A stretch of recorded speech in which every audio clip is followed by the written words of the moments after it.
woke up, started our morning with steady state cardio this morning. We are doing 20 minutes at the moment. We take our fat burner as soon as we get up, then we wait half an hour, and then we go and do our 20 minutes steady state. I'll show you guys the fat burner that we're using afterwards. It's nothing too extreme, just something to help get the body burning fat a little bit better, high caffeine, all that sort of stuff. So today we're going to do a back workout, Amanda and myself. I'm also going to show you guys a full day of what I eat at the moment in comp prep. Also a little bit about what our day looks like at the moment. So, as you can see, not a bad place to be doing steady state. It's really no complaint. I'll be the first one to admit I hate steady state cardio. I can't stand it, but when you do it in a country like this where it's nice and sunny, you got this kind of scenery, it's really not a bad way to start your morning and actually enjoy it this way. Doing it back home when it's raining, possibly even snowing, not the best fun, however. So stay tuned, guys. I'm going to show you guys how I eat in a normal day for comp prep, and also our training for later on that Amanda and I will be doing. Stay tuned. So first meal of the day is high fat, high protein. So I'm having 3 boiled eggs, all my fruit and veg. Sorry, no fruit, just veg.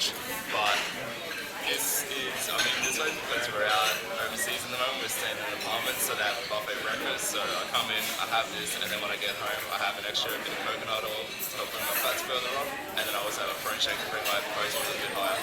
Typically, my normal first meal of the day would be similar to this, but have extra egg whites and coconut oil to help bring the protein and fats up. But obviously, at the moment, I'm just making it with what I can do, which is similar to even when you're eating breakfast. So as I was saying before, I have my breakfast down at the buffet. I have my eggs, my vegetables down there, and then when I come back, I have 11 grams of coconut oil, protein shake of 70 grams of whey protein isolate. It's not the most ideal or enjoyable, tastiest thing, but in these kind of circumstances, you just have to do what you have to do regardless of the taste. Alright guys, so it's time to head off to the gym. Just about to take my pre-workout. I'll show you guys what I use at the moment. So at the moment I'm using Hot Blocks by SciTech Nutrition for my pre-workout. It's got a lot of caffeine, but it's also got a good amount of amino acids in it as well, just to help increase performance during training. I'm taking 2.7 grams of HMB before training, and I've got my intra-workout made up, which is 75 grams of carb powder, which is this. It's like a combination of multi-dextrose, fructose, all your kind of different types of carbs. I've also got 10 grams of BCAAs and 5 grams of L-glutamine in there just to help minimize muscle breakdown and to help fuel my session a little bit better.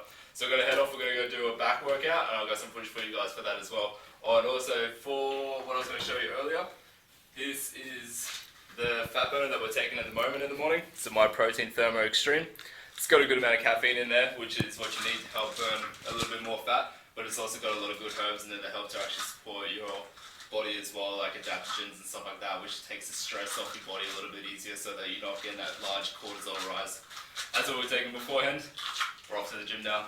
Show you the guys the clips in a minute.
before my workout, I showed you all the kind of caffeinated products I use, like pre-workouts and fat burners, but I just want to tap into that a little bit more just to explain when you shouldn't be using caffeine.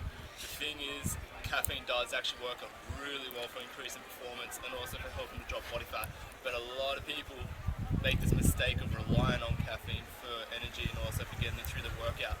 The only thing caffeine should be used for is to increase performance, help a little bit with dropping body fat, but if you feel like you need caffeine to get into the gym, that means that there's a problem with your diet. Excuse.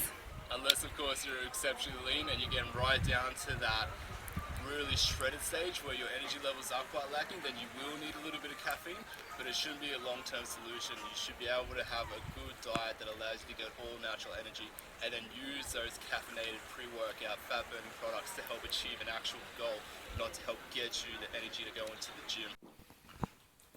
Alright guys, so this is my post-workout meal. We've got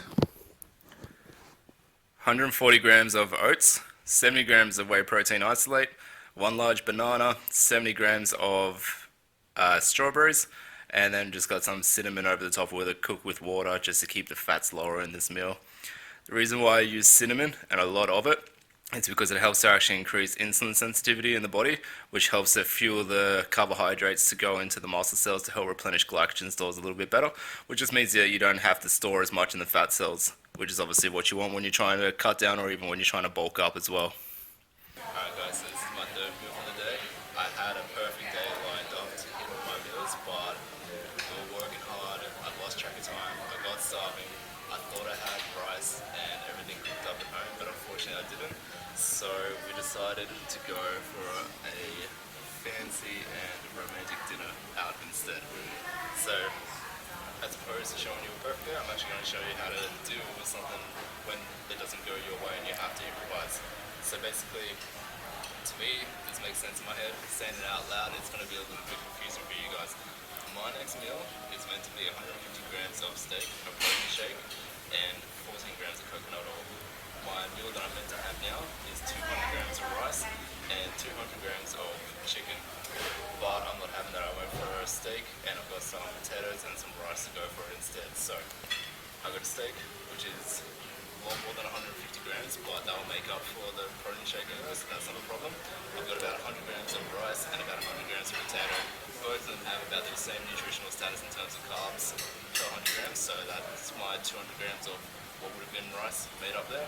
And then I've got what would have been my steak and my protein shake made up for here. And then my next meal, I'm going to go home, I'm going to have 200 grams of chicken, no carbs, and then I'm just going to have a little bit of coconut oil to make up the lack in fat, but it will balance out in terms of how many carbs, protein and fats I've actually had for the day, so that it's not sabotaging my results and I can work around these kind of unexpected situations where I don't actually get to fit my meals in. So keep in mind, I'm actually in comfort right now, and this is how easy I'm making it.